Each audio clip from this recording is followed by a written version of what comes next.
The net income is dropping because we had that huge year in 2022 when oil prices and the commodity complex in general spiked. So we had those big results the year before, and last year they're coming down, but still very strong numbers. And a lot of the companies are returning money to the shareholders either via dividends or buybacks in the case of some big oil.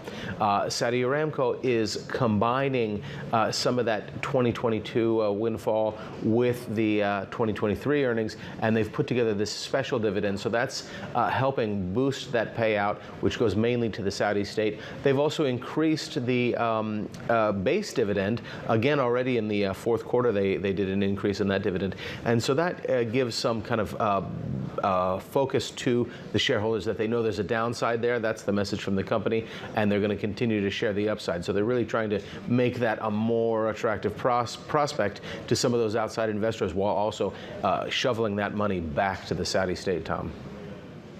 What does it mean then? There's been reporting they're looking to revive a follow-on offering potentially later this year. What is the appetite likely to be for that follow-on offering if it comes to pass?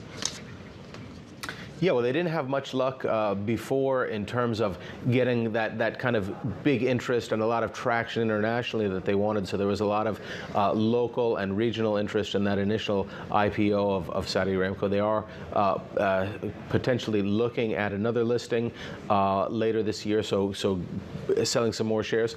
And there are some issues around that. Well, there's the governance issues because it is the Saudi state that does control. We're seeing that dividend as the Saudi state needs the money. We're seeing that other decision in January where the Saudi state decided that Aramco shouldn't go ahead and increase its maximum spare capacity. So a lot of these directives are coming from the government, and that is a concern for the shareholders. The shareholders won't have much voice in the company because it remains majority, almost completely state-owned.